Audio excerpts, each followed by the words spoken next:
That's why most of those villains those stars in the 60s, is because they got a chance to just play a wild character and be whatever, So true. Well, we were just talking about the Batman villains from the Adam West era TV show. For those who were joining in, like, what are they talking about? Yes, we were talking about the height of camp, and in some ways some inspiration for the movie we're talking about tonight. What are we talking about tonight? We're talking about The Flash. Mark and I are just about literally fresh from the theater. I got back probably an hour ago. Mark, I can still see the smoke coming off of you. You just ran in from the theater. And Jeff, you just ran in from another screening. That's right. That'll be a film we're going to talk about in a couple of weeks, which was Indiana Jones and the Dial of Destiny. No opinions, no spoilers. We're gonna leave that for another day. But as you can see, we have Jeff York of The Establishing Shot, and we've got I'm Movie Man, Mark the Movie Man Krawcheck of Special Mark Productions and the Spoiler Room podcast. I changed the Mark Cave a little. I changed the Mark Cave a little. So all you did was put it up to what it looks like probably when you're not regularly live streaming. You can't fool me. That's funny. And Mark, I want to just say that I think this is a record. This is the 4th day in a row that I'm live streaming with the same person. Oh my goodness! Yes. Yeah, you guys did the Transformers yesterday, right? We did, and we didn't kill each other over it, so that was good. So. That's a miracle. It was a miracle. And then we did back-to-backs of the Spoiler Room on Monday and Tuesday, talking about movies involving hunters. So yeah, we're going to talk about The Flash. Mark, I'm sorry. I need to offer a sincere apology at the outset. Here it comes. For every bad word I ever said about The Flash, I loved this movie.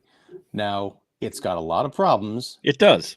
And I would say 85% of that has to do with the unforgivable CGI in this thing. What the hell? But I was very surprised. The trailers do not do this movie justice, mostly because they focus on the most annoying aspects of Ezra Miller's performance, which, they're there for sure, but there's also another side of him that is not seen really at all in the previews. And I think if this movie doesn't do as well as people, are hoping, and I hope it does better than people are hoping, it might be down to that. Like they're really hiding the I think I'll say it, top notch. This is the Ezra Miller that I knew. I mean, I don't know him, but the one whose performances I think got him on the map before all the controversy, the craziness, the arrests, and the possible incoming charges. I don't know what's going on with that situation, but he's really good in this movie. I just wanted to lead off with that.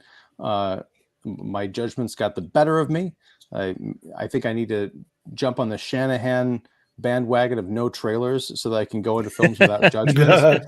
But then again, it was a nice surprise to be, in my particular case, proven wrong. But yeah, so now, Mark, here's the part where I hand it over to you and say, as the DC shill, you're embarrassed to be a DC fan after walking out of this movie. You hated it, right? No, I didn't. It still has some warts. But there was a far more in the good category than in the problematic category in it. Again, though, we have another DC film where I found I enjoyed it very well. I will say of DC films as we came out, I'd say it'd be middle upper tier of superhero for me. It's not like I think some people were just we've had such kind of a long span of actual superhero films that some of the press reaction to that, where best superhero film ever. I'm like, I'm not going to go that far, and I'm the DC show. But I will say I was highly entertained. This is like, if you take an upper chunk of great superhero films that I enjoy, it's like in the middle of that upper chunk, if that makes sense. It's not like middle ground. There's a lot more effort put into it. Again, though, part of the issue I had with it was some of the writing for the main character, much like Shazam, Fury of the Gods, to where I get what you're saying with Ezra Miller, and we see that in like the last third of this film, getting to that for some of the things that they do with his character. I found everybody else far more interesting, and not just because I'm a big Keaton stan and a Batman 89 stan, though I will say, yes, fan service. I've used it as criticism myself, saying there's too much fan service.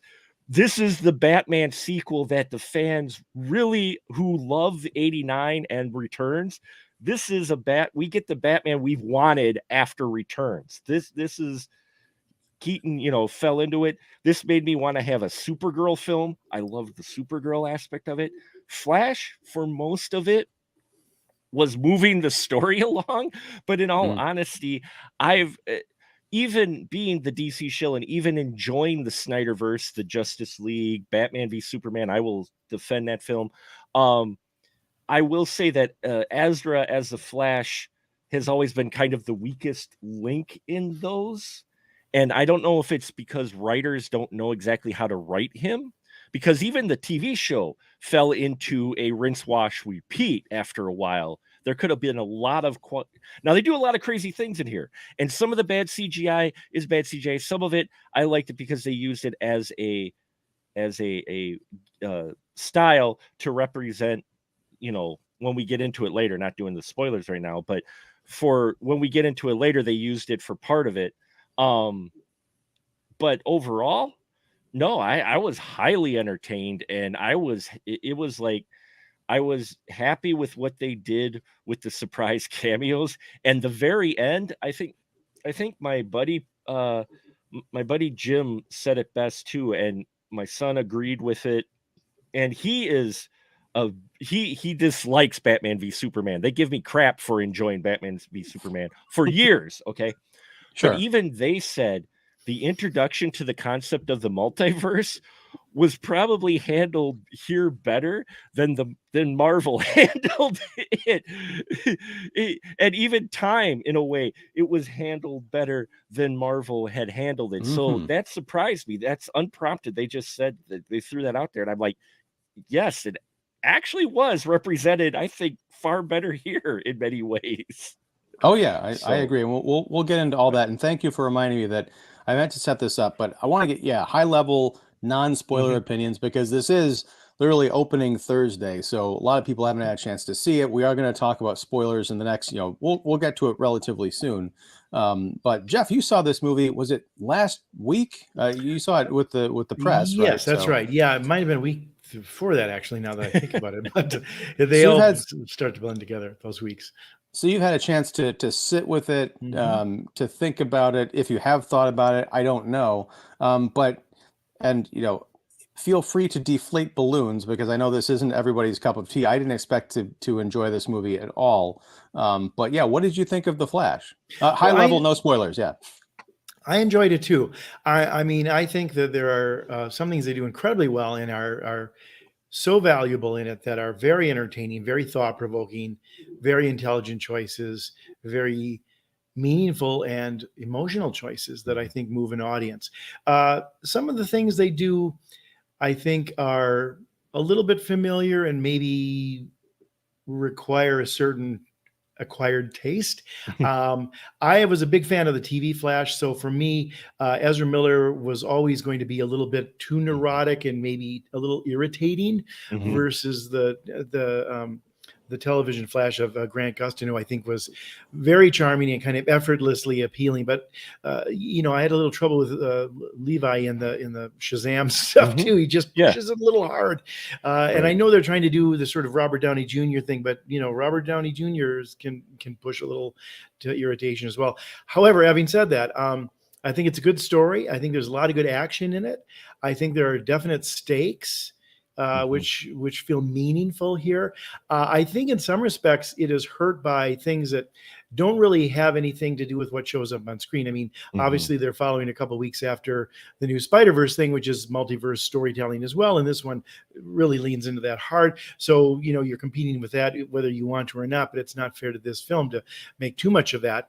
We know all the bad press that Ezra Miller has gotten, and whether or not Warner Brothers is going to release this, or there was talk for a while of would they Christopher Plummer, replace him if they could. And he's fine here, though he is, like I said, a little bit irritating at times. He is. But by and large, I was taken by the story, and it felt like a DC story. It felt like some of the better comic books that I've read in that group. And I will say this, and I don't think this is going to spoil it, but you can slap me or if you want. But the one thing I think that happens that is very important in time travel movies is you have to show that things are changed. And I mean, not just talk about change, like, well, if you go there, you're going to change the world. And, I mean, after Endgame, it's like, well, shit, they can go back and change things much, much for the better. But just the way they introduced the Supergirl storyline here and her backstory was devastating. And I thought those stakes were very important. Oh, very you mean heavy. In a good way. In a good way. In a good way. No, that's what I mean. I mean, it's like, wow, it kind of shook me a little bit to see that played out. It's like, damn. And there you go. And it added this layer of weight and gravitas to it that was very important and very well done. I liked her a ton. I think, she didn't say a lot in it, but her prowess and her power and the way she kind of holds your eye in all of her scenes are great. And I also appreciate, and she helped me a little bit, maybe appreciate Ezra Miller more, is like, they're not doing the CW versions of this. Cause I mean, Melissa Benoist is very much the all American girl next door kind of character take on. This one is a very moody, hurt girl. And she's kind of been put in this terrible and untenable situation, as we will talk about more. But so, I mean, by and large, would I recommend it? Yeah. I mean, I think there are faults in it, and they haven't quite gotten over some of the over CGI and some of the bigger, long ongoing end scenes that just don't ever seem to end quite. But this one had more meaning because it doesn't end. And that was important to why and how futile the sort of over and over again of stuff was. So by and large, good, but a little mixed, a little less than you guys, but still very appreciative of the really good things in it. My son put it best. He said he was entertained. He didn't think it was, and he's been very critical of all the DC films, far more than me for many reasons. But even he said, he's like, he may not revisit again, but he was entertained. He did not, unlike a couple other films we've watched where he basically replied, "This is the worst movie ever." I've got a recording of a couple of those, which may never make the light of day. I don't know, but yeah, you're right. It is a shame. Let's put it this way: if this is truly the end of the Snyderverse, whatever, the old DCEU, and into the new one where we got Blue Beetle, which is kind of maybe a prequel to the Gunverse or a epilogue to the Snyderverse. We're not sure. They aren't clear on what Blue Beetle will be. Doesn't really matter. Plus, we still got Aquaman 2 coming. But if this was like the end, like the official kind of end of it, I think this movie is a decent ending to what has been a bumpy road for the DCU.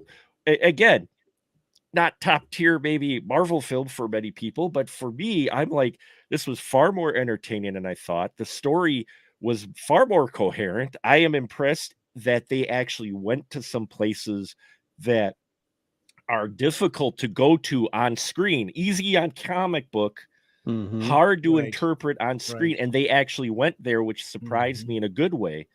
And yeah, I liked, I liked the jokes. Some of the humor and the one-liners that are callbacks were a little bit ham-fisted, while others were wonderfully subtle and great. I thought the introduction of Keaton's Bruce Wayne was wonderful.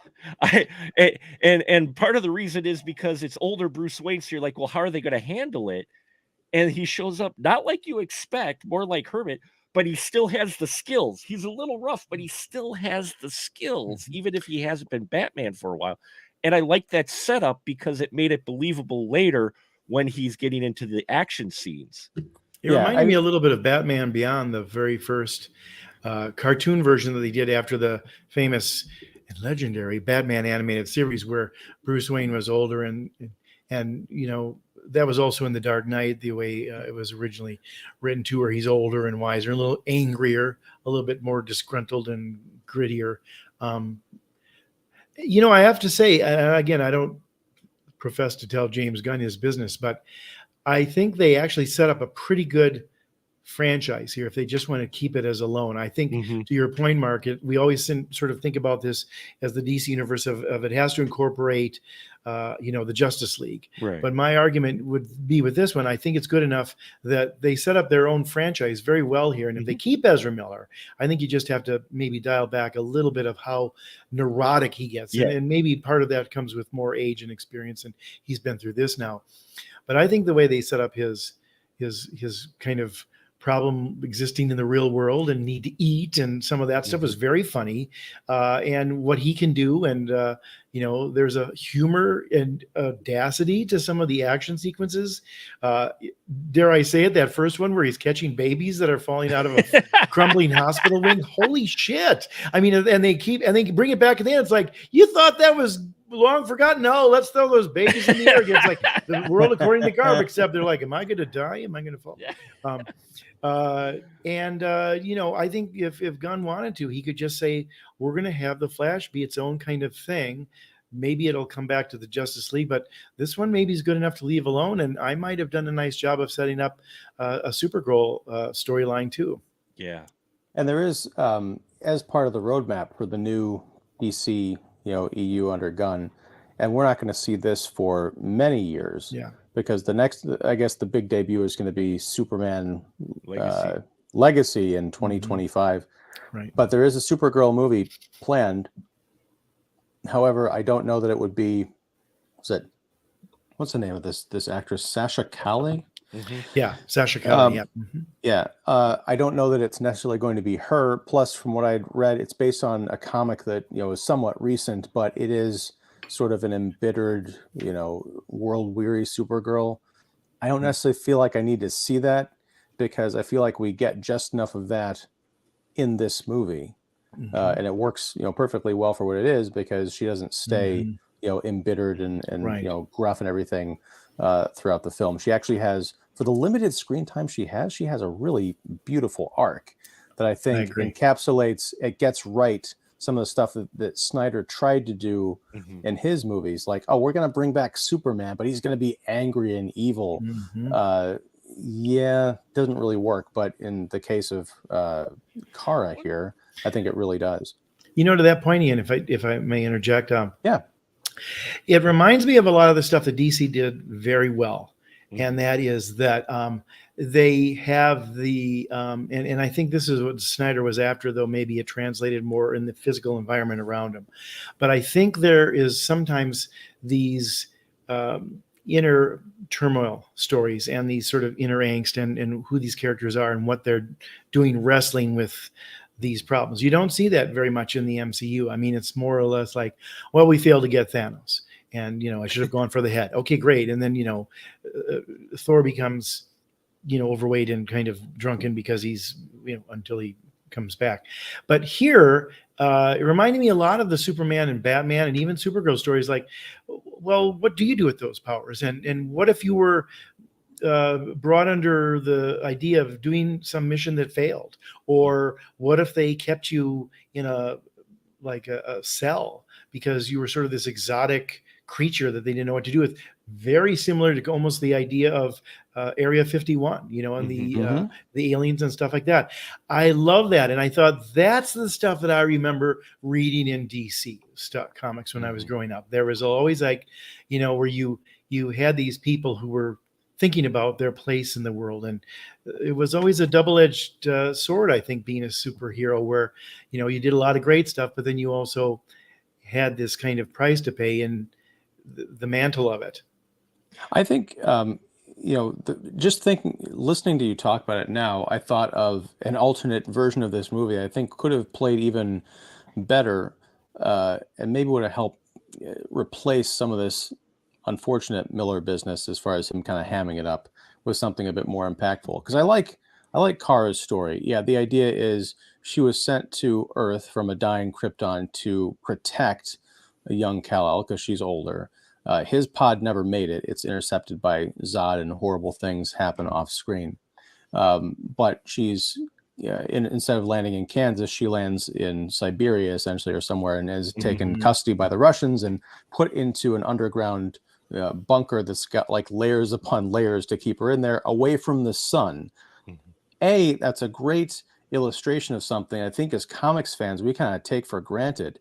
They say Superman gets his power from the yellow sun, but that doesn't just mean, oh, there's a sun out, so he's, power. It's like if he doesn't have the light from the sun, and they sort of touched on this in Superman 4, The Quest for Peace with Nuclear Man, but it's a good illustration of like what happens if you deprive this being from any sunlight. They become, weak and decrepit. But I like the idea that when she breaks out, she is kind of distrustful of the Flashes and Batman and all that stuff, because basically this happened to her right after she landed on Earth. So her perception of Earthlings is as monsters, and she's a Kryptonian. Yes. She says that I'm not a human, I'm a Kryptonian. I think it would have been interesting. And she comes back around because she realizes that even though they were looking for someone else in that bunker, they rescued her just because she looked like she needed help, which is a very, very nice thought. There was very nothing heroic in it for them. Very heroic. Right. Right. Save the cat. Exactly. Yes. Or in this case, save the dozens of falling babies in the beginning. Right. There you go. What I'm thinking is, it would have been interesting if she had come out of that bunker and sort of aligned with Zod, because maybe she was too young to know what he was all about on Krypton, as being this dictator who was trying to take over the planet or whatever. And then you kind of work in that angle of betrayal. Maybe she finds out what happened to Clark later on, because this could have been like the plot of an entirely different movie of her, almost like a Vader Emperor situation, where she's aligned with this person that she relates to more just because they're the same species or whatever. She doesn't care for people. That would have been fun to explore. But as for what we get here, and like I said, she has comparatively little screen time to these other characters, and yet by the time spoiler banner on, she dies at the end of this movie several times. You feel it. I did feel it. I felt it when she died. I felt it when Batman died, and of course Barry's mom. And I think, to your point, you were talking about the Spider-Verse.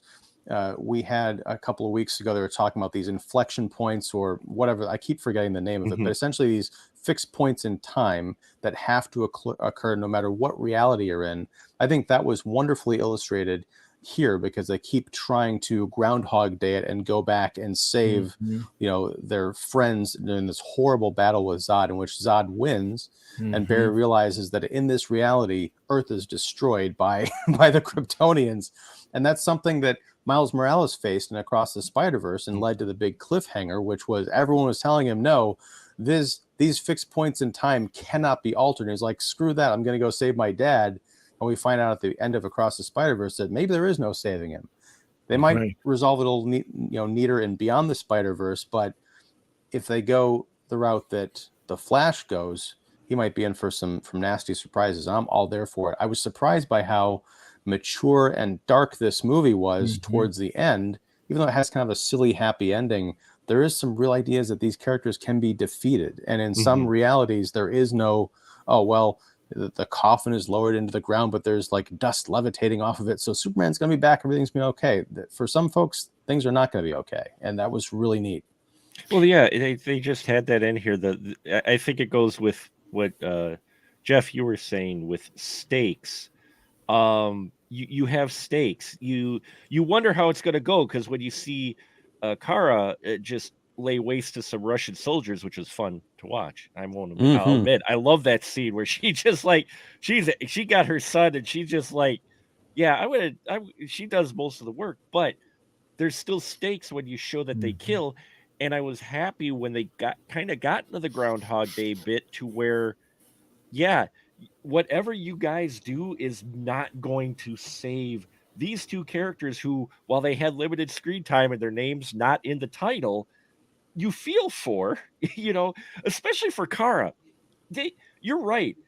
How they managed to write depth for this character who has very little screen time was impressive. They hit all just the right points you want, especially when she confronts Zod, because she justifies fighting them, because they talk about the S being hope, and how Zod isn't, because she's weighing this going, oh, he's just going to kill innocent people, and I might not care about it, but there are some innocent people on this planet.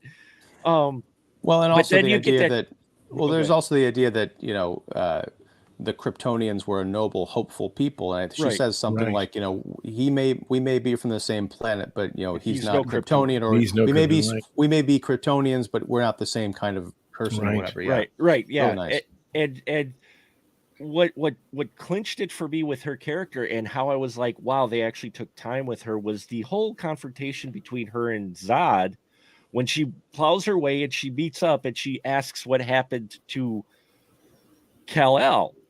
And at first I thought they were going to say, oh, well, we turned them into this super beast to work for it.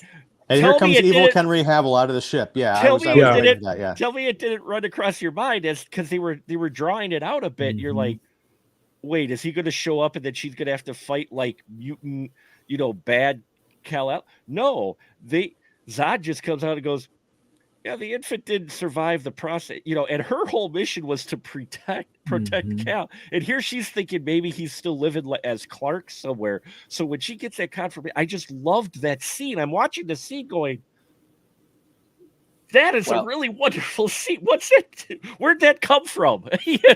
It's and well, go ahead, I was going to say, I'll tell you where it came from. This is the disappointing part, is that bit where her eyes light up and she blows the beams out of her face. That was in promotional stills. Right, it was in, I think, the trailers. I'm like, another moment that would have just been great to see for the first time on the big screen. It was just because I was like, oh, well, there's a part of me that's thinking, oh, this is good. Oh, here comes the part where she blows more with her eyes. Yeah, great. Sorry, Jeff, you were going to say? No, I was just going to say, what I especially liked about this, the way they kind of give you a lot of drama and stakes and kind of weight to it before they get to the big one. I mean, we know that he's going to go back, and I think you could sort of guess, like, well, let me guess, the way these time travel things always go, he's going to find out that it doesn't really help for him to save his mother. And, arguably, I think one of the great sort of weird flaws in it, maybe you can explain to me, is why he doesn't go back just enough time to find out who killed his mom. Like, that's never really brought up here. But I love the fact that, you kind of have a sense, I think, as a film goer who's seen these kind of tropes before, where it's probably going to go. I mean, it's also war games, like, remember in war games where they do all these different scenarios and then the computer comes in, there is no winning scenario for a nuclear war. It's kind of that in the way, like, we can try this 100 ways. Dr. Strange tried it 1,000,000 ways and he only found one. It doesn't work in any of the ways here except to not do it. But what I loved about it is, as soon as they get to Batman, it's not what he expecting. And as soon as they get to Superman, well, Superman will help us because I know him. And he says, nope, that's not what is expected at all. And so that, I think, is a very surprising rug pull. And then the fact that it's not just like, Homer traveling with the time travel eating toaster in that episode of Trios of Horror, where he's like, oh, we're they all are worshiping Flanders. I don't want this. And he gets out and he sneezes on everything and all the dinosaurs and creatures are killing. He goes, oh, that's going to cost me. And, just kind of quickly out of there. No, the Flash is stuck with this Bruce Wayne who's older and bitter and, different, and kind of his mission is dilapidated. And this terrible prisoner of war that Kara has become, and an even worse fate with what happened with her mission. It's, like I said, devastating. I mean, I kind of like, I gasped. And it's like, that's right off the bat what you've done, Flash. It's not like, well, you're ultimately going to learn a hard lesson here about not being able to necessarily change time and save mom. But it's like, no, you've already fucked this up. And this is this terrible world you've entered. And it's not what you wanted. It's not what you thought it was going to be. And yet, you broke it, you bought it. What are you going to do with it now? And there's immediate stakes in that, well before, the big climax and the revelation of how many times can you play the war game and it doesn't change anything. But I just thought that morality play coming in that early, as soon as they kind of got to what should be the fun and games part of the story, is not fun and games. It's actually pretty heavy. I had heard some of the spoilers about like the cameos, and I'd heard like some of the early reactions, like, oh, it's pure nostalgia bait. I thought this was just going to be like sight gag after sight gag after sight gag. That stuff is maybe 2 minutes of the film at almost the very end. Right. When they get this glimpse into all the different realities crashing into each other, which I thought was kind of nice. But I I love time travel movies, even though they're frustrating because they ultimately don't make sense. I loved the movie Looper.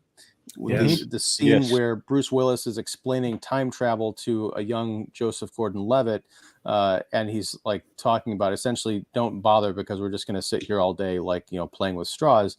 There's a great illustration involving spaghetti here Yes. with Yeah. Bruce Wayne talking Right. about, you know, time is not linear. So if you're dumb enough to actually try and go back in time and succeed, it's not just the butterfly effect where, like you mentioned, Jeff, if you sneeze on something, you might wipe out the dinosaurs. Just the very act of opening up that portal opens up all sorts of possibilities in ways that aren't necessarily causal. For example, you know, Barry Allen goes back in time and he's on his way back to his present, I believe, when he gets knocked, you know, Right. through by this Right. monster. Right. And he goes back to essentially his the period of his college years. Now, Right. his college years were about probably 2013 or so, which would have been the invasion of Metropolis, which he sees, you know, Zod's ship landing on the news. And it turns out that in his reality, there is actually a Batman. According to the Snyderverse, that Batman should be an iteration of Ben Affleck. But no, it's the 1989 Michael Keaton. So not only is it a different looking person, it's a person who's different in age. Because Affleck was probably like 35 or 40 at that point. Keaton is in his 60s, so nothing makes sense anymore. Right. And I love that, you know, I was so pissed off at The Dark Knight Rises because what they established in that film is that the Nolan timeline, all three movies, is about 6, maybe 7 months between Batman escaping at the end of The Dark Knight and saying, I'm going to, you know, go out and, you know, be the hero the city needs me to be and whatever. But then you open up in the sequel and he's retired. And he essentially, if you look at the timeline, he gave up like probably a week after he, you know, said, I'm going to go defend the city because I'm just so broken. Yeah. Bruce Wayne is retired in this movie because he essentially won his war on supercrime. And that's an angle that I've never, you know, seen before. You know, he's the Batcave is all dusty and, you know, mothballed and everything. It's not because he got depressed. It's because he no longer has a mission. And when he goes along to help Barry and Kara, or the Barrys, to fight Zod, you can see just the glee in his face when he's busting out the Batwing or getting to, like, you know, punch people and use the batarangs and all this other stuff. It's just, it's relearning, you know, skills that he'd forgotten, rediscovering a love of this thing that that unlike Ben Affleck's Batman, who's broken by the war on crime that never seems to end, Keaton kind of, you know, walked away from it, even though it was something he seemed to have some measure of peace with. Yeah, I mean, like I said, this is this is kind of an abridged third Keaton film that I wish we would have gotten, because this type of exploration is exactly that. You know, I was surprised, and my son, again, I bring it up just because, like I said, he was so critical of it. It surprised me how much positive he had to say. He's like, I don't think I've ever seen it to where they mention Gotham being safe without Batman. And they do that here. Now it's just, you know, kind of a tossed line, but at the same time, you're like, that's different. Okay, we're doing something a little different here. It's not that he retired because he got too injured, or like you said, Ian, you know, a girlfriend blew up or something. No, he was done. There weren't any more super villains in Gotham to defeat, so they didn't need Batman. So Batman just was like, okay, you guys handle it. I'm going to go retire in my flip flops. And that's an effect of the job, in many respects, in a good way, for the Bruce Wayne character, but it's also, you know, sort of robs him of further purpose, and that's why I think he's a little adrift. You know, in some respects, there's parts of the Flash, and I know this is going to sound like a humongous compliment, but the parts of the Flash that I think deal with the time travel really well, like this, reminded me a lot of Rod Serling's The Twilight Zone. You know, because I think Rod Serling was a great moralist, and I think that there was always sort of an action for whatever the goal of the character is. And, you know, he only had 22 minutes to get it across, but whether they wanted to be a mannequin who was human for a day, or, you know, a ventriloquist who was successful, or you know, an old woman who could die without being afraid. There was always some morality to it, and it became a question of like, how do you wrestle with life, whatever it is, good, bad, or indifferent, and the choices are up to them so often in those stories that he did. And I think those are the similar kinds of stakes here. It's like, what are you going to do with this choice that you've been given? Or you go to this world and it's not the Superman and Batman that you thought it was, but what do you do with them, and what do they do with these new opportunities? I love those kinds of audience relation things, because we can never really relate to being, able to fly and lift airplanes and have all those marvelous toys. But we can wonder, like, okay, I didn't get this, or this went wrong, or shoot, this went sideways, or, whatever. But how we deal with whatever the shit is, good or bad, is really what defines our lives and our character. Very well said. I mean, there's a lot more character work in this movie than I thought there would be. And even though the central conceit was kind of predictable, what wasn't predictable was the places that they go. And I think a lot of that comes across in Miller's performance, which I do want to get to, because, I had a problem with the continuity of his performance, if that makes any sense. But yeah, we'll get to that. Mark, jump in here. No, you're we could dive into that if you want. My son mentioned the exact same thing. Since you brought it up, is we were having the discussion, and he's like, there was an inconsistency with the way he was handling. He's like, I don't have a problem with awkward characters, but it was like very inconsistent with Barry for most of it. How he was like, he seemed like very quirky and awkward, and then all of a sudden this, and then but he drifted like far more than you might expect. It wasn't like he started here and then he ends up, which we do see at the end, he's actually calmed down and not quite so awkward for a little while, that he's back to it. You're right. It was a bit uneven, and I think it sounds bad that the title character in this film for me was kind of the weakest part of it. And it wasn't just nostalgia talking. It was just the way, and I don't think it was necessarily his performance. Again, I think it's the writing some of his character. But I think he's a little method as an actor, and he's a little bit, everything is shaky, quirky, like, and don't say a line straight when you can put 4 pauses in it and some stutter steps too, that kind of stuff. It's a little too neurotic and New York in its way. And I don't know. I like the idea that he was a younger superhero and maybe not as seasoned as some of the older characters in it, or able to control their worlds more.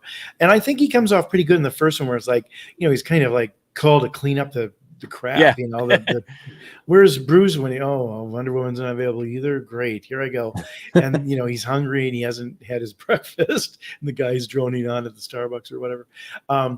But then when he's playing off of himself, it's a little bit, I don't want to say indulgent, that's maybe too harsh of a word, but one of him is a little bit too, kind of nervous energy, and then the two of them together, it just becomes a little much on screen, where the other characters are really sort of glowering and thinking a little bit more and uncertain of how they're going to play this and where they fit in, and self-contained. And I think maybe just because of that, Mark, too, that makes the other two characters that we didn't expect that from, and to anchor the film, have that kind of weight and draw our eye like that. Well, and Barry makes this observation in the film when he first, or shortly after he encounters his 18-year-old college self, because we are talking about one version of the character who's probably in his mid-20s, right, talking to someone who's probably 7 years younger than he is, right, and he's like, I can't believe you're this obnoxious. Wait, is this how everybody else perceives me? But here's the thing, there is an actual change. It's not Ezra Miller playing off Ezra Miller in terms of, just his one-note version of the Flash dealing with it. It's not a clone situation. Right. We see a calmness and a maturity in the older Barry Allen when dealing with his college-age self. Yes. That, and I don't know that I'd have to see the movie again, but we see this before he loses his powers. Once again, folks, spoiler banner at the bottom. Flash loses his powers by once again trying to recreate the accident that gave him his powers. It's totally Back to the Future. Like, we have to get you to this point so the lightning can strike, literally, so the big history changing event can happen. But the lightning bolt goes through both of them, giving the younger Barry the Speed Force powers and taking those away from the older Barry Allen. And it's neat to see him be grounded and have to just experience the world without these benefits that he's had since he was basically a kid. He's almost forgotten what it was like to not be a superhero. And I liked that maturity, and it was really jarring when he gets back to, I'll say, the reality that he wanted to, get back to. It's slightly different. We'll see. We'll talk about this spoiler at the very, very end of the movie. But it's almost as if through, like, they filmed all of this bookending material, and then they decided, let's do something different with the middle of the movie, and they never went back to clean it up. Yeah, because he's the neurotic Barry at the end of the movie that he was at the beginning, almost unaware of the adventure and the growth that he'd gone through in the middle. I was like, no, get other Barry back. This is I don't he's like got to be this more guy grounded. anymore. He's got to be more grounded by the lesson learned, right? Right. And that was like one of the minor things I had it. I haven't done my minute review because I literally came from the theater, came down here and logged in. So you're all getting my very immediate reactions. Was working on my minute review in my head. But if anything, that's the only thing that kind of just slightly kept me from just going, oh my God. Is how they handle the Flash character. They handle him in really good spots, but there's a lot of spots that were awkward. Now, far better than Shazam, and I'm comparing it because that's the most recent DC film. I will say Barry Allen, 18-year-old in The Flash, felt more like an 18-year-old than Zachary Levi playing an 18-year-old in a Shazam body in Shazam. This is an 18-year-old. If you would have gotten this type of performance or portrayal of an 18-year-old that Ezra does in The Flash in Shazam, I would have enjoyed that film more. But he takes it to the far extreme. We talk about awkwardness to where he never grew up, whereas here we at least have the 18-year-old actually has a bit of an arc to him. Yes. Even more so than our main Barry. I think he has a better arc to it. Well, it's and that almost raises another question, which I hate to say don't think about it too much, because I'm all about like thinking about the movies and the media that we consume and all that, even on a subconscious level. Mark, you'll know this from our Transformers discussion last night. Indeed. But the Barry Allen is portrayed in the other Zack Snyder movies was so twitchy and awkward that you almost get the sense that they were trying to represent like people on the spectrum. It wasn't that he was awkward, like he needs his meds, like there's something going on there. And we even get a bit of that in the beginning in the New York section of it. But when you meet the college age Barry Allen, there's less of that and more, to your point, Mark, of just being like kind of this crazy, invincible, spoiled teenager. We get glimpses of Barry's life, when he was a little kid, and then we see this alternate version of him when he's with his family and, the family that survived and remained intact. There's no, like, when he's younger, there's no thought of like, oh, he's sort of special needs, or there's something, he's just like, and I don't mean to disparage anybody, but he's like just a regular kid, right? And then when he's hanging out with his parents, it's just kind of like regular, wacky, almost like teens and, parent sitcom, all-American family stuff. So there's almost a disconnect between like, how did that Barry Allen get to the Barry Allen that we know in our reality? I guess they're not the same person exactly because they went and messed around with the time stream, but it's just a bit strange. Like it feels like he almost lost a disability in this adventure. I think they try to play that as how Barry was because of the loss of his mom, and the 18-year-old Barry that we get here is Barry if he would have had his mom. And maybe that's what they were trying to go for. It's not exactly obvious, but I think that's what they may be trying to go for here, and that's why you have that difference. Yeah, I understand that. I think the problem is that they were saddled with what had the portrayal in the Snyderverse, because what you described, Mark, I think is kind of what's going on in this movie, but that's not what had been established before. Like losing your mom doesn't give you autism. No. Right. Yeah. Those Go are ahead, good Jeff. points. Sorry. Very good. No, I think those are very good points. Yeah, and I think in some respects that goal is thrown away a little bit because, like I said, they don't really go into how she died, and the whole thing about his dad and having to save his dad and stuff. To me, I know that's the end, and sort of ultimately, I guess what he sort of solves in the time travel, the one maybe benefit out of it, other than sort of maturing some, obviously, or realizing you can't really change that much. Actions have consequences, but I think they kind of botched that whole thing here. I mean, like, grant you, even at the end, like, oh, now we've got the video that shows that it's, but wouldn't there be witnesses? Wouldn't there be things? I mean, really, like, he couldn't come up with that clothing and saying that's me. And I mean, they had this technology to be able to figure out his height and things like that. And then we never really find out why his mom was killed. And I'm flashing back literally to my own memory of the Flash, and I don't recollect that as a story per se.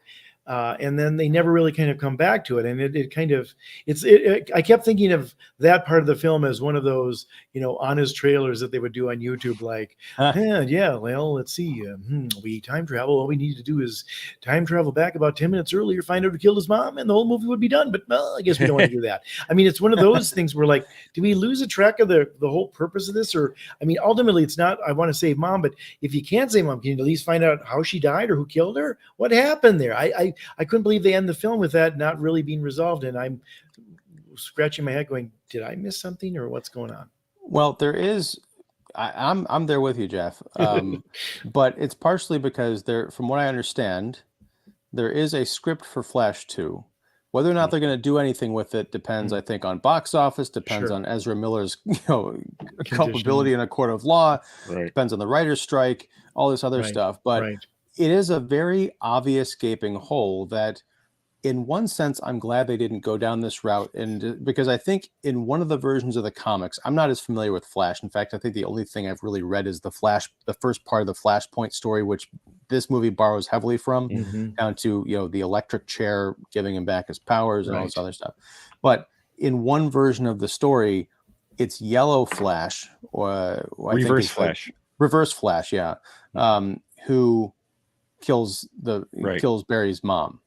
And I think they are still the same person, isn't that right? Or is it a different? Is Reverse Flash a different character altogether? It depends. I didn't read too much of the Flash myself. I know they borrowed from that comic storyline for the TV show, and in the TV show, Reverse Flash ends up being Barry's buddy.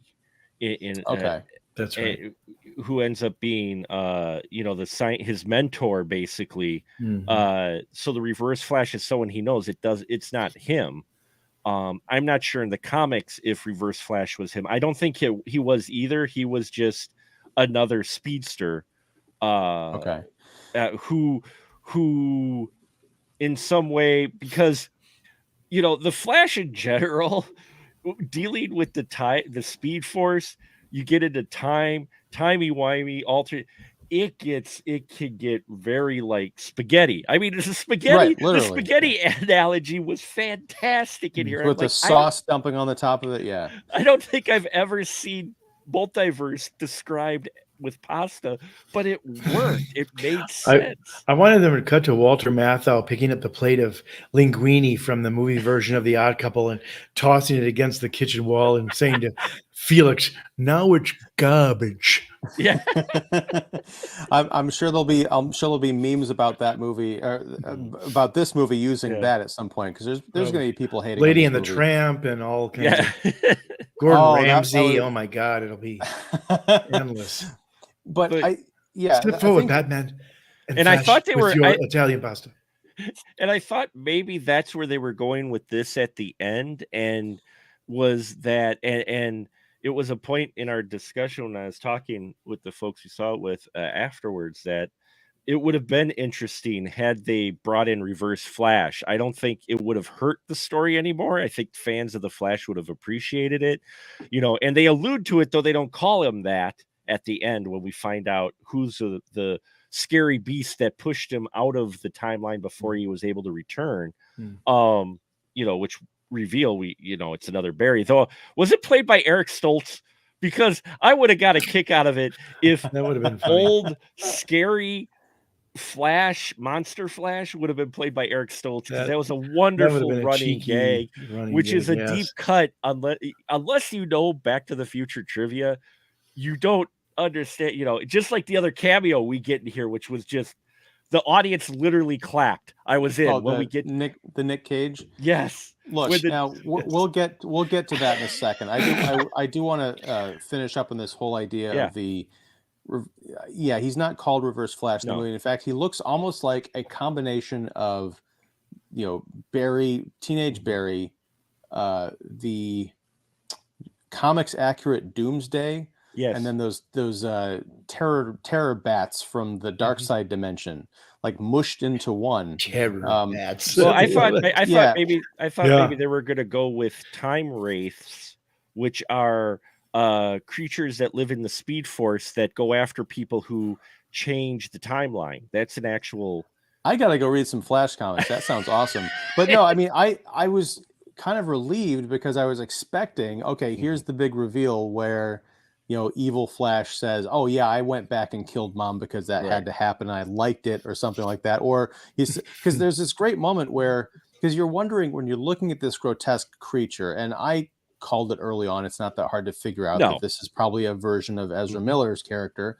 But instead of just flat out saying it, at one point Barry just looks at him and says, how long have you been doing this? Because it looks like he's been mutated over the course of like billions of years, and you just realize how insane that would make him. So I think leaving it open for a sequel, if there is even a design to resolve the mystery of who killed Barry Allen's mom, otherwise you could just leave it open. It was kind of awkward in the telling, like someone just wandered into this, posh kind of suburban house and stabbed a woman to death because they didn't expect anyone to be home. Like, what? Yeah, it's a little bit inexplicable, and frankly, at some point you think in some story medium they would have said, and what are we doing with the dad and the mom? Who cares? We got Nicolas Cage. Yeah. Anyway. Yeah, he's got the long waving hair. If only Tim and I had a chance to do the movie. I when they were doing that, they did the revert, the timeline, and you saw that. I liked how it was portrayed, how it was, you could just see things get more and more just messy as the younger Flash kept trying to change the timeline. But then when you got the other timelines from the other superheroes come in, it was like you swoop in and you see them, and then Nicolas Cage, the audience literally clapped. Everybody was like, hey, and they bring Helen Slater back too. And Christopher Reeve. Now this is where, Mark, you and I are going to differ. And I know. I think it was in the Facebook group. I think it was it David Foley shared the Twitter post from Andy Muschietti, the director, talking about, I guess he'd gotten some questions about the dodgy CGI, and he's like, oh no, it was intentional. This is how Barry perceives things. I'm going to call bullshit. I'll invite you on the stream, Mr. Muschietti, so I can say it to your face. No, it's just bad CGI. And there's no excuse for it, because I knew about the Nicolas Cage spoiler a couple weeks ago, because I watched a YouTube video where someone was talking about, like, they just come from a screening, and I, just kind of curious, and like, oh, and Nicolas Cage is in it as the Superman. I'm like, that's great. And I messaged Mark about it. I was like, you're going to lose your damn mind. Because we've talked about how great / terrible that would have been in that movie. But the thing is, when it finally came up, I was excited to see Nicolas Cage in the costume. I was kind of disappointed they didn't go with like the ridiculous costume that was supposed to be in that Superman Lives movie, but it's a CGI Nicolas Cage. And I'm like, how damn hard is it to just get the actor in a suit for 2 minutes and move the camera around him? This abomination is taking us back to Robert Zemeckis's Polar Express. In all of the CGI characters, we've got bits where Barry goes into the Speed Force and he's in that cup arena where he's seeing all the different realities kind of play out, involving his mother and his father, and even they're rendered for no reason as these full CGI creations. Like, you literally have the actors there. You could take stills of them and extrapolate that to do whatever you need to do. but it's just so unnecessary. And maybe there is a thought that we're going to perceive this all kind of weird because that's how Barry is, because he's not quite right or something like that. That needs to be a spelled out story point, because me watching the movie, I'm like, there are some great effects in this movie, some great practical effects. What I can assume are practical effects, or at least really skillfully rendered digital ones, like with Batman's tech, both the Keaton and the Affleck stuff.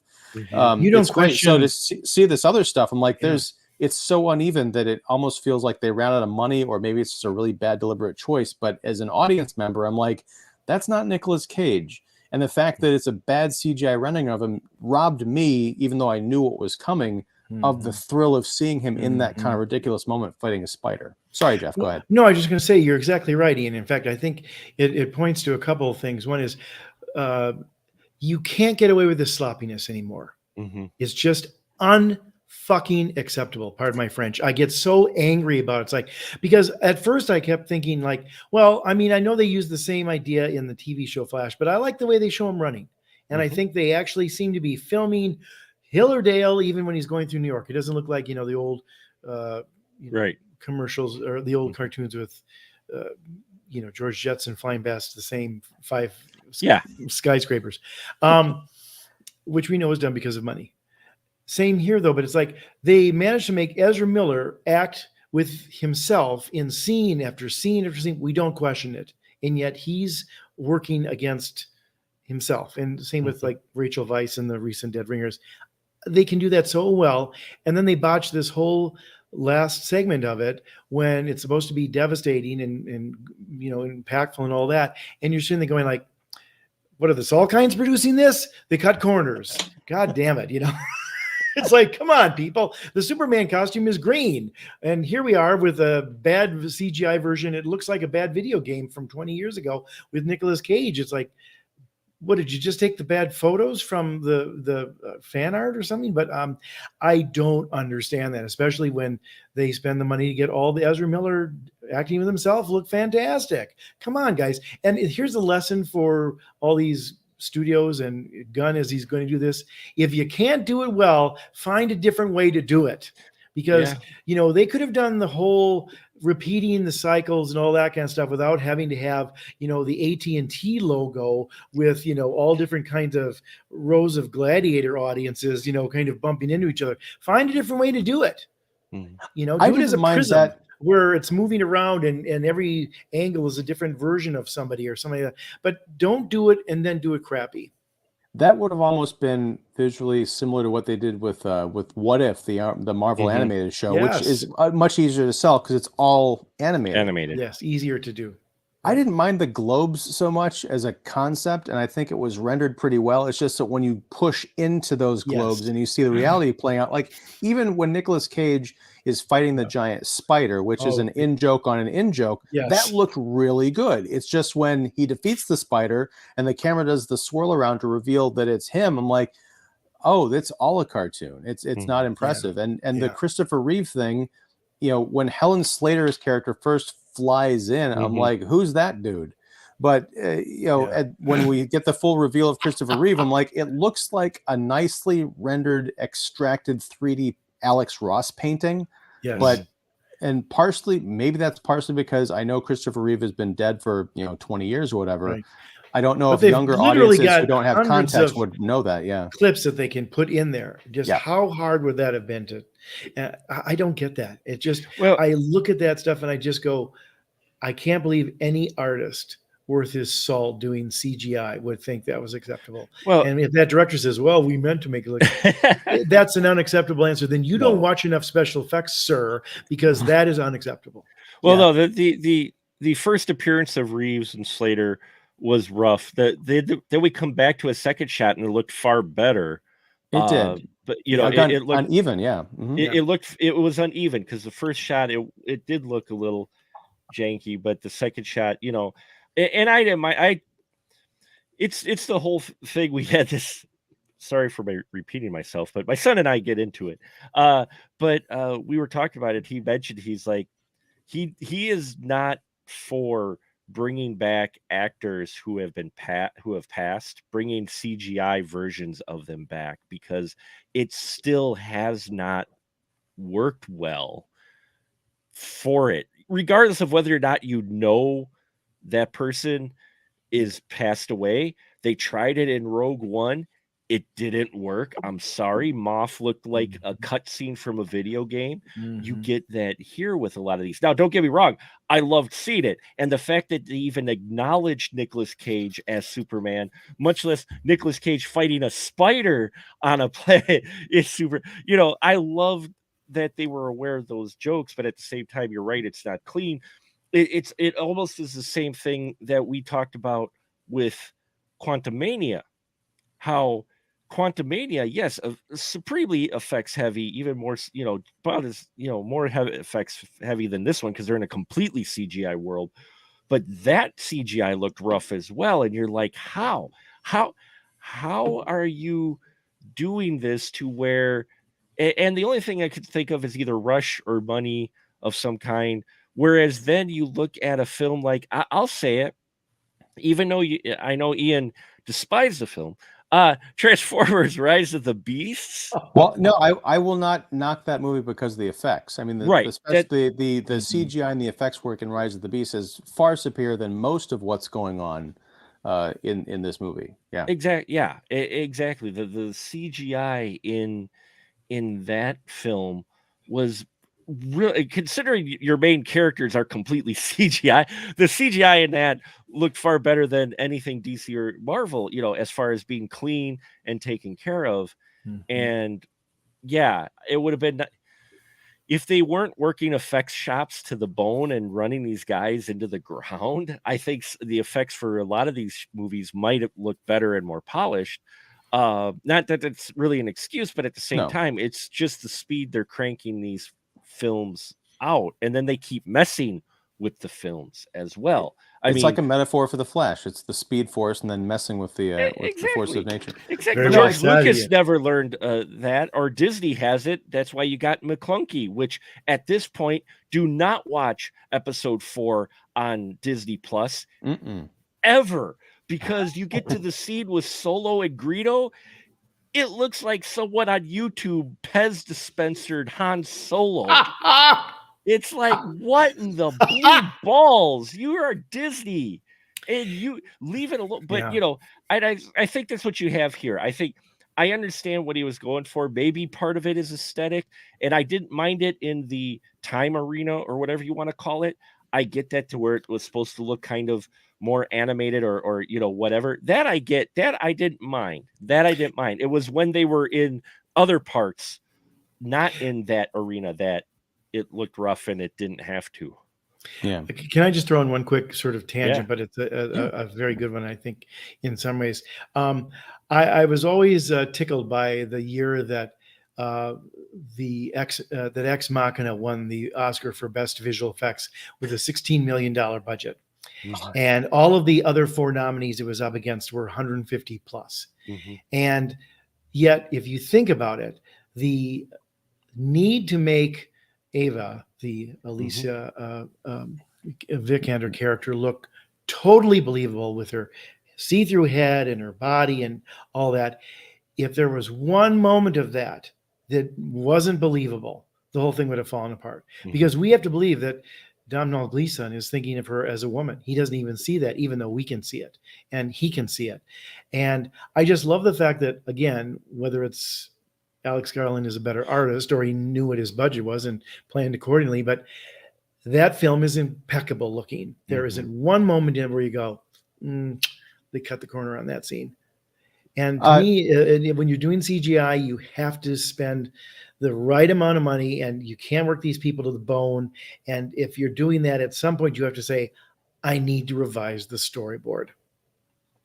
Yeah, I mean, I think it is an interesting point, Jeff, because on the one hand, what the studios seem to be running into, if the stories are to be believed, is they're not paying their CG artists enough, and they're not giving them enough time. But yet, Alex Garland's team had much more, harsher limitations. Maybe it's because I don't know what his timeline was. Maybe it was oh, we have no money, but we also have all the time in the world because we're an independent, or a smaller budget film, right? So we can take. Maybe that's the key. Maybe the idea is slash your effects budgets by like 75%, but also say we're going to give you 5 years to make this look amazing. Will never happen because we have to churn out like multiple superhero movies a year. But it's a nice alternate reality to think about. It's interesting because there was literally a contrast with a movie trailer I saw before The Flash and some of the CGI in The Flash. There's a film called, I believe it's called The Creator, coming out. It's a sci-fi film that is basically about AI controlling the world. And a trailer played for it. It has a very District 9 type of vibe to it, as far as the aesthetic and the look. But the CGI in that film, just in the trailer that I saw, looked fantastic because some of the characters are actual human characters, similar to Ex Machina in many ways. The effect is, with their neck being a robotic and that. And that looked phenomenal. I'm like, I want to see that film. Though they show you most of it in the trailer, but still, it looked great. But the one thing I will just say, and Ian, you know this from art school and everything else, but it's almost like we always say, well, the studios don't give the CGI guys enough money or enough time, and all that is very, very true. But I think a better artist, and I'm not suggesting that this director isn't terrific and done many wonderful things, but I think also as a director, as an artist or whatever like that, you have to adapt. And if you realize that these guys are being pressured and they're being worked to the bone and it's not coming out exactly as you want, then change it. Change the story, change the storyboards and say, you know what? I wanted to do this. I'm only going to get 75% of it, but that 75% is going to look fantastic. As opposed to, well, this is what we've got to do it. And I know everybody's under duress, but shit, they've got to do it in 2 months versus 3. And that's how it is. No, change it. And, you're right about we don't know the story, but as they always say, don't tell me about the pregnancy, show me the baby. At the end of the day, whatever ends up in the movie is there forever. And nobody's going to have that director sitting there go like, well, that scene would look better if we just had more money, or that Superman outfit wouldn't have looked green flying in front of the Hoover Dam if those damn Salkinds had just stopped spending money on steak dinners for all of us and spend a little bit more on the CGI. It doesn't matter because the only thing you're looking at is what's on film. Oh, Superman's outfit is green, and some of the CGI in the Flash is shitty. Well, that's it. That you're hitting on something I was talking about last week, talking about Superman for the Quest for Peace, which is what I referred to as asterisk filmmaking. Like you put a movie in front of someone and say, "Here, watch this." Oh, but this is this looks bad because we ran out of money. Yes. Oh, this actress was having a bad day or going through a divorce or whatever, and this person died on set, so we had to replace them with a CGI. None of that matters. Because 50 years from now, you're right. Unless you're looking at a director's commentary or something, you sit down and watch the movie like, why is this crap? But no, I think as far as you mentioned Andy Muschietti, he has done other films. He did It Chapters 1 and 2. I wasn't a fan of It Chapter 2, mostly because I think, as with the book, the adult stuff is less interesting than the children. But if you look at Pennywise's lair, the set that they built for that, and when they had, I think it was Sophia Lillis, when she was hovering in the deadlights, kind of suspended in that giant light coming down, that was entrancing and scary and magical. They could have done something like that with the depiction of that cup arena or whatever, where all the realities are melding together. Don't worry about doing it all CGI. You could have done something like they have in the Alamo Drafthouse in Chicago, in the lounge, where they just have like sculptures of like old television sets, kind of like melding into each other, and just have all these recreations of things playing on these TVs or something. It would have been very much Barry Allen, his kind of media obsessed culture teenager generation, something he would have understood. And then if you just make that a practical set and then invest in like these little CGI shorts, hell, farm it out to aspiring filmmaker, CGI artists who would kill to make the best version of Superman fighting a spider who Superman looks like Nicolas Cage. Make it a contest, because you need that passion, the people who would kill to make an impression. Whereas some of these films, you just feel like they're asleep at the wheel. Maybe that's unfair because they're up against constraints, but it just feels that way when I'm in the theater watching it. I'm like, does anybody care?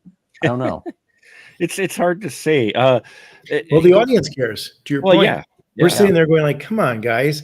You can't convince us of this anymore. It has to look perfect." hmm Well, I mean, Now, oh, sorry, go ahead. no, go ahead. I want to wind down, but I got one more thing to Yeah. mention. But yeah, Mark, go ahead. I just bring it up again because I pulled it up quick because I wanted to give the proper credit. Gareth Edwards is doing the creator, okay, and the story, and according to the internet, now we know it's probably inflated maybe twice as much because of marketing, but its budget is 86 million. You watch the trailer for the creator, that CGI looks better than the last DC and MCU films that have come out.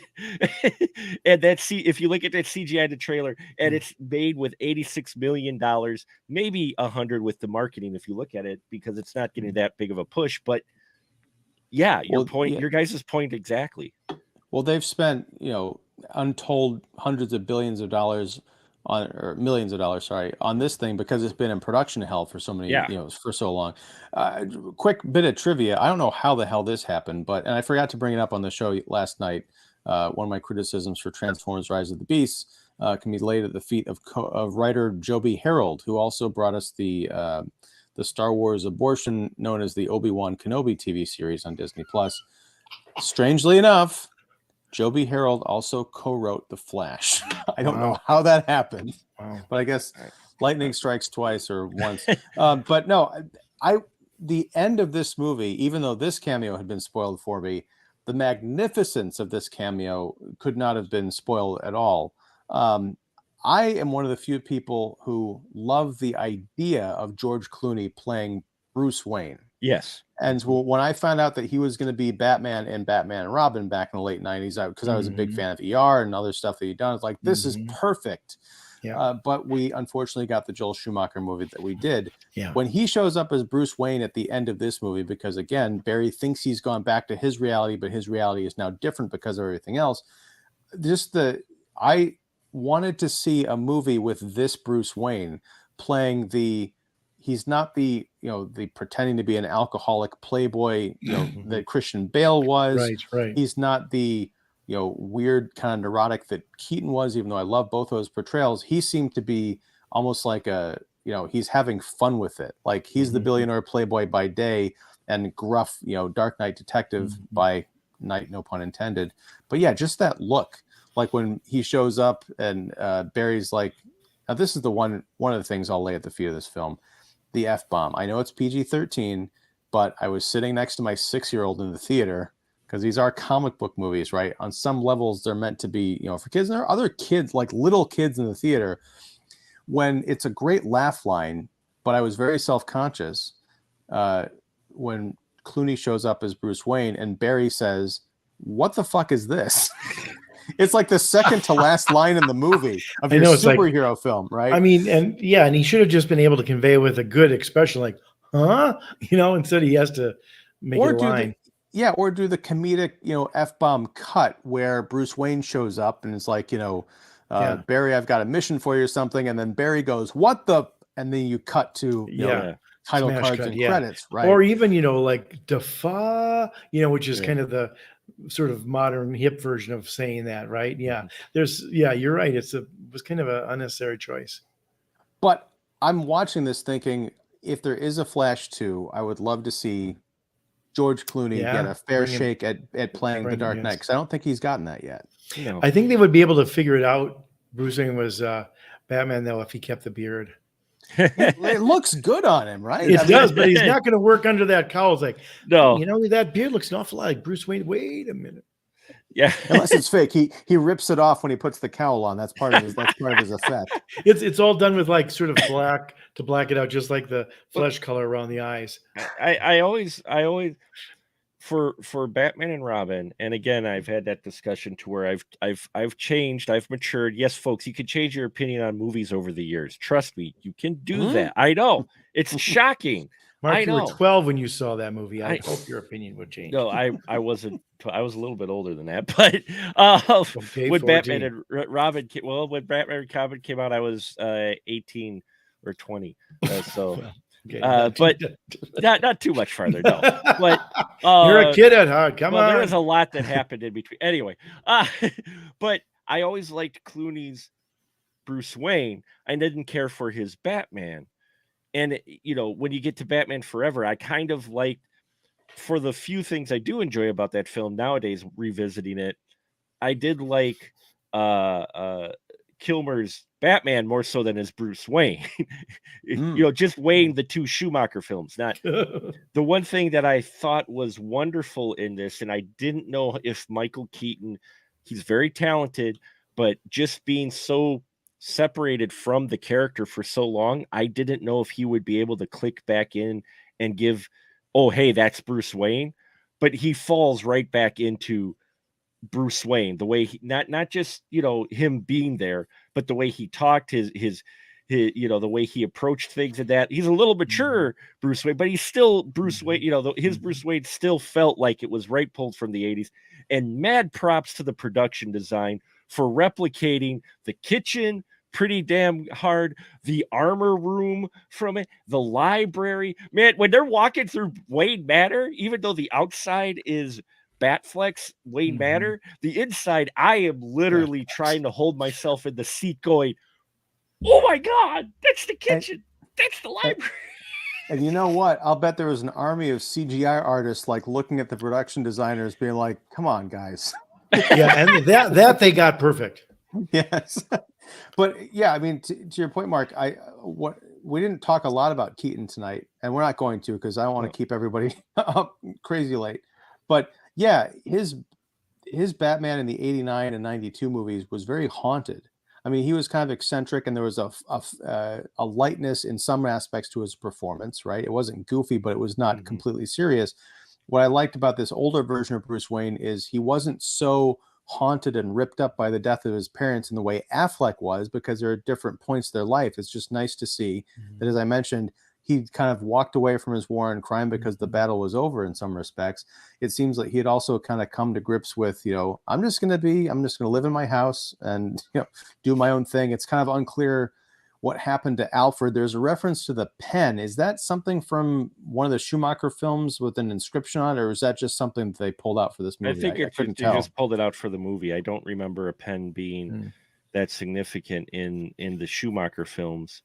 Because I know in Batman and Robin, Batman saves Alfred from this, disease. He gets the help from Mr. Freeze. I was just wondering if they're implying that in some alternate timeline that didn't work out and Alfred died and, whatever. He never got a replacement butler. I'm not sure, but also it was interesting to see, to your point too, Ian, is we not only get a Bruce Wayne who seems to actually have put his demons to bed, so to speak. He's not brooding. He's not, he's not in a dark room thinking, waiting for the bat signal to come up. But this is a Bruce Wayne without Alfred. We really haven't gotten a Bruce Wayne without Alfred. We did slightly in the TV show, but that one in that Crisis of Infinite Earths, I think it was. But in that one, he was still jaded and brooding and grumpy. Here we got. He's kind of living Margaritaville, Bruce Wayne. He's in a point in his life where he seems okay now, finally. He seems to be good. And it's just interesting to see him like that. I don't think we've really seen that since Adam West. No, and it's not a camp performance, but also at the end when he's, dying in Barry's arms, he kind of thanks him for, essentially giving him one last Right, hurrah. yeah. It's not something that he needed, but it's something he, didn't know that he maybe would have benefited from, somehow. I'm tripping over my words, and that's probably a good indication that it's time to end the stream. So, gentlemen, thank you very much for hanging out and talking about The Flash, a movie I was very surprised by. And folks, if you've watched this far, you obviously don't care about spoilers, or you've seen the movie. So what did you think of The Flash? Leave us some comments down below, and tell your friends to go see it or not see it, or watch this live stream after they've seen it, so we can all keep the conversation going. But I have, as always, been Ian Simmons of Kicking the Seat. We have Jeff York of The Establishing Shot, and Mark, I'm Movie Man Krawcheck of the Spoiler Room and Special Mark Productions. Yeah, thanks for hanging out. Please remember to like and subscribe and support all of Earth's Mightiest Critics. Everybody's information is going to be down below. And we'll be back at some point. I'm going on vacation. I'll be out of town next week, so no live streams. There's going to be some content going up on Kicking the Seat, but I'm not sure exactly what all that is. But we'll be back at some point talking about movies with these fine gentlemen, people I am lucky enough to call colleagues and friends, more importantly. So thanks, guys. I should give you the final word. Yeah, anything else you guys want to say? Thanks for having us. Thanks for having us. And I just went by in a flash. I'll say this is, folks, if you're on the fence, at least go to a matinee of this film. It's going to be more fun than you might think it's going to be. It is not a Snyder film, but it is still part of the Snyderverse. And as I mentioned, we led into this live stream, and I'll end it the same way.